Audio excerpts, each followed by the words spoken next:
We are back again for another Tweaktown video review, and yes, we have another HD media player video review for you. Western Digital, a company that's famous for hard drives, over the past 12 months or so has been extremely busy when it comes to HD media players. And today, we're looking at the WD-TV Live. In the background, you can see the WD-TV Mini. This was the last media player that Western Digital put out, and the original is the WD-TV.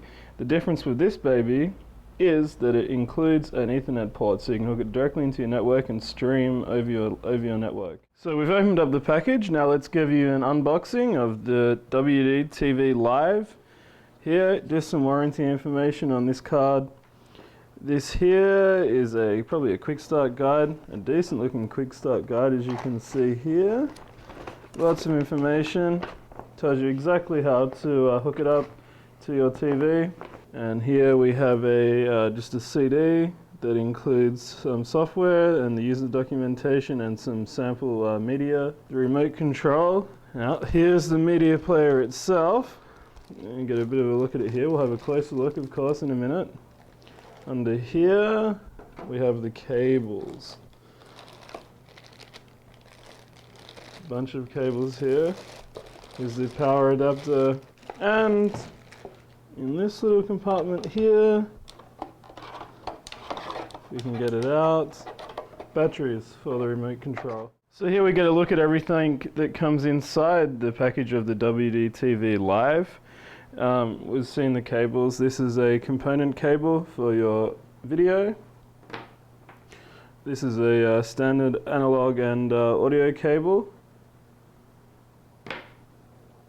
Now the power adapter, and judging by all the other ones we've tested in the past, yes, it's 100 to 240 volts.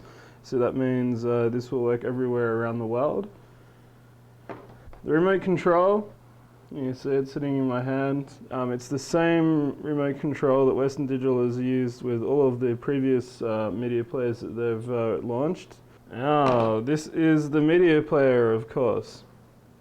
You can get a close look at the front. You've got the WD logo, power and hard drive activity LEDs here. On this side, you've got some air vent holes.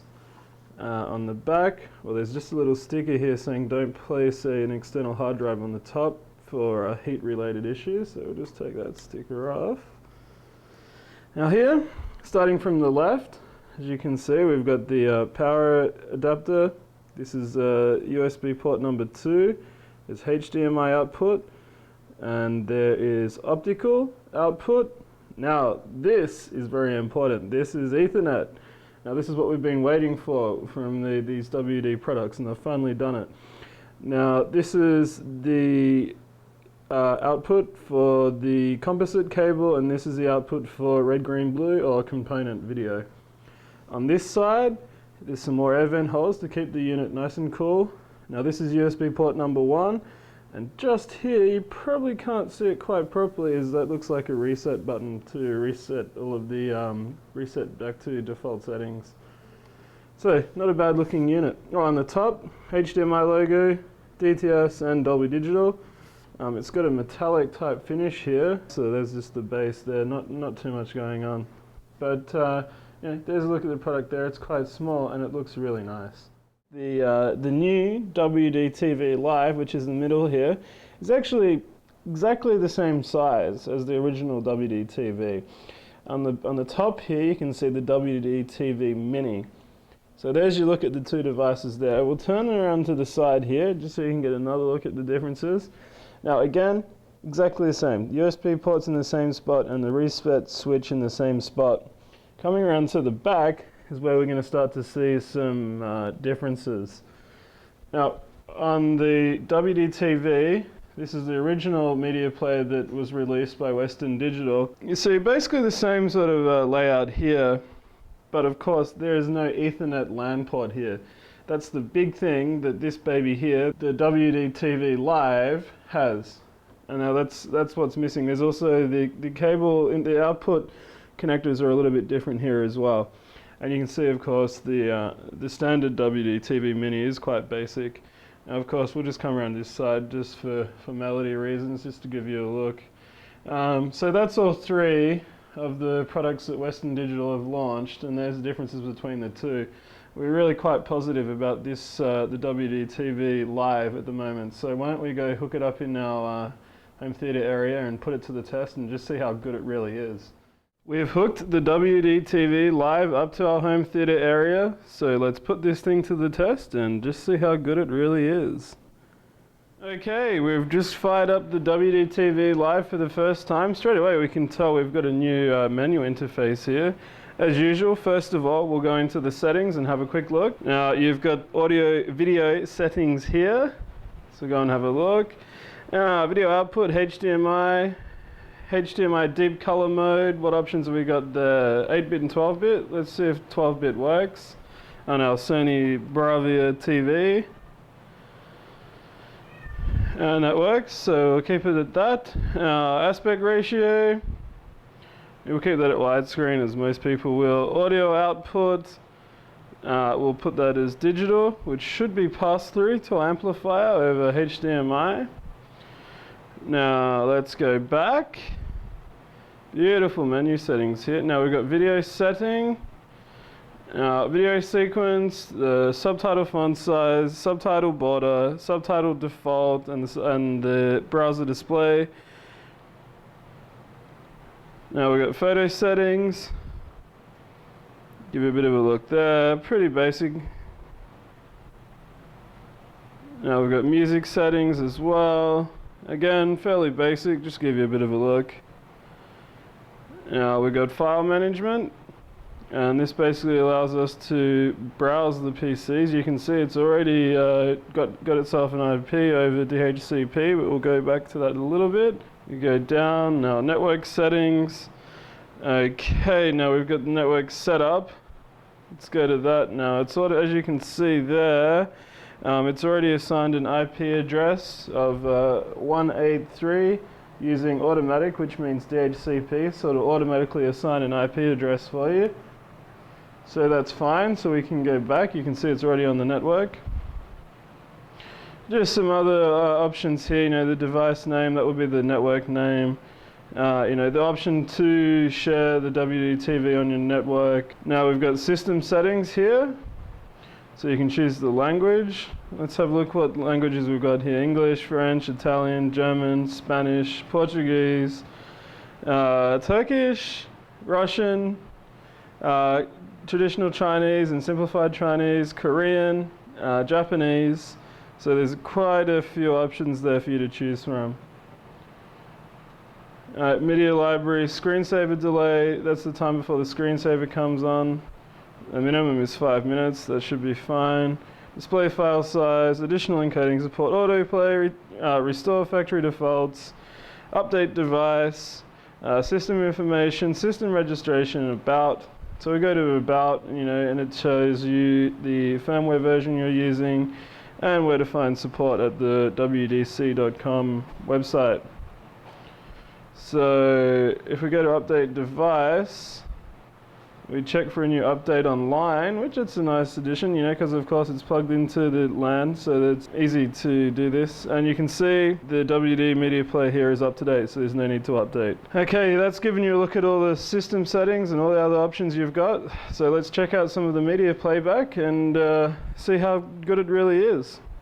First of all, we want to show you one really cool feature. And now, as far as we've seen, we've tested quite a few of these media players now, is that Western Digital has managed to implement proper YouTube support into the WD-TV Live. So we'll have a look at that now. So all you do is select video. Now you got network shares, but look at this, YouTube directly built into the media player. This is great. So what you can do here, this will stream off of YouTube. Of course, you need to be hooked into the network, so just plug it into your router and be connected to the internet. So featured videos, recent videos, most popular, most viewed, top rated, your account. So I guess you can sign into your account here as well. So we'll sign in, then you can get all of your, your favorites and things that are related to you. So we'll sign in. Okay, we've finally got the username and password entered in, so it's asking us if we would like to save this account, so we'll go OK. once you've saved your password and username in here, you've got it here. So you go back and we'll have a look at some of the content on YouTube. So how about we go to most popular. Slight delay here while it brings up some of the videos. You can slide through them here using this interface. Very nice. I'm not sure if this is something that Western Digital has created or it's another open source or other software that another company has created. But let's try and find a HD video. Okay. This is the Balloon Boy parody. That should be pretty funny. So let's open up this one, have a bit of a look. Wow, that just loaded straight away. HD quality. Look at that, it's really good. Really impressive quality, and it's just streaming straight off the internet over our network. Very impressive. Good quality sound. So we'll stop that. Wow, now that is impressive. So you've got related videos at the end, of course. Now you can rate the video as well if that's something you'd like to do. So we'll go back. All of the type of features you would expect from the YouTube website are built into the WDTV Live. Very impressive. What I want to show you now is the video streaming over the network. Since all of our systems here are using Windows 7, you can't use traditional file sharing or network file sharing. At the moment, we need to wait for all of these media players to come out with an update. But what you can do, you can use the home group feature in Windows 7 to set up a media server on your server PC, which is my PC. So what you would do, instead of selecting a network share as you normally would with the XP or a Vista PC, you would choose a media server. I've set one up here, so you just select that. What we can do is go to all videos. Now what this is going to do, it's going to display all of your videos in your videos folder under the documents, under your My Documents section. So what we can do here is we can have a look at some of the videos we've got. How about we go this one? This is the Asus Sabertooth P55 motherboard that we saw at an Intel press conference recently. This is one of the videos we published. So let's load that one up. Load straight away. Get a look at it. This is 720p quality. Looks really good. It loads straight away. Let's give you a bit of a look at the quality here. We're at the Intel press conference in Taipei City. We've got a wall of different P55. So that works really well, and it's nice to see some streaming over the network. So we go to photos, and let's have a look. We go to media servers. You've got all pictures taken by date, albums, keywords, rating, and so on. But let's go to all pictures. See what we've got there. Okay, as you can see here, this is just showing the pictures that come with Windows 7. So being from Australia, we'll show you a koala bear. There you go. We'll go back. So that's the photos. It works quite well. The menu interface here is really easy to use. As far as audio, music, let's have a look here. Media servers again. It's found our server, of course. All music, genre, all artists, contributing artists, album artists, and so on. Whole bunch of different categories there. Let's go to all music. Loads very quick. Okay, it's found a song. So let's give you a listen to the audio quality here.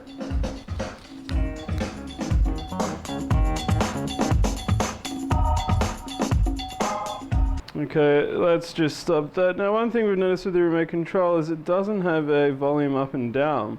So that's a bit of a hassle. So you either have to have your TV or your amplifier remote control nearby to adjust the volume. Now we would like to show you some 1080p video quality. So for that, we have a Team Group pen drive hooked into the WDTV Live. Now as you can see, there's a new option that's come up here. That means it's detected the pen drive. So we'll go to local drives. Now let's go to all videos, see what it shows us there. Now this is Rounder's 1080p sample. So what we're going to do here is show you the video quality and also find out if the WDTV is passing through audio to the amplifier. Now it should, because we've checked, and it does use a HDMI 1.3 connector. So let's have a look at Rounders now, 1080p HD sample. Loads very quick. And it even shows the audio that it's using. Let's turn it up so you can get a bit of a listen. If you're looking for high stakes, this is the only place in town. They all know me as a small timer, but that's about to change.